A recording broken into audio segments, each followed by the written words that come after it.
Hey, what's up everyone and welcome to another very exciting video. I just picked up my PS5 and I just want to talk about Spider-Man Miles Morales. I also want to talk about this awesome new controller. But first, the game. I'm playing this on the PS5 and the graphics actually look like an improvement on the previous version of the game. I honestly didn't expect much of a graphical upgrade. I thought it would only be incremental, but I'm happy with the improvements that they made. Playing this game, you can play in fidelity mode or performance mode. Playing at fidelity mode, you'll be playing this game at 30 frames per second with enhanced graphics, such as ray tracing.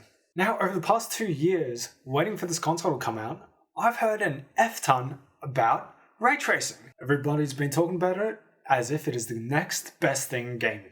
Reflections. So I played it like that and it was cool. It is by no means the amazing jump we had from 2D to 3D, but it's an improvement. And you can also select performance mode. This mode will allow you to play at 60 frames per second without ray tracing. At first, I didn't get what the big deal was. 60 frames per second, big whoop. Sure, the game runs smoother, but no ray tracing. And then I switched it back to 30 frames per second.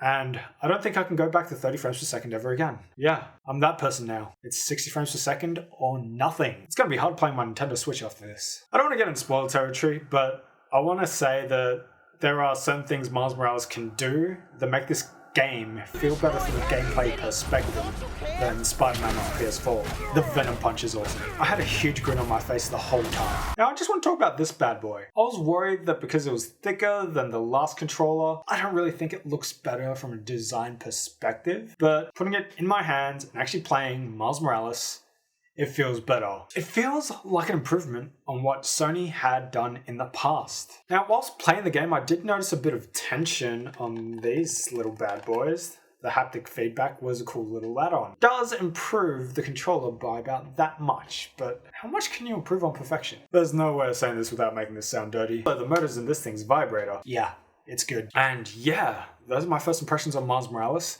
Stay tuned for a full review whenever I finish the game. And yeah, I hope you guys get to play this game on the PS5 as soon as humanly possible. If you don't have a PS5, go for it on the PlayStation 4. It's probably still a good game. Anyways, that's it from me. See ya.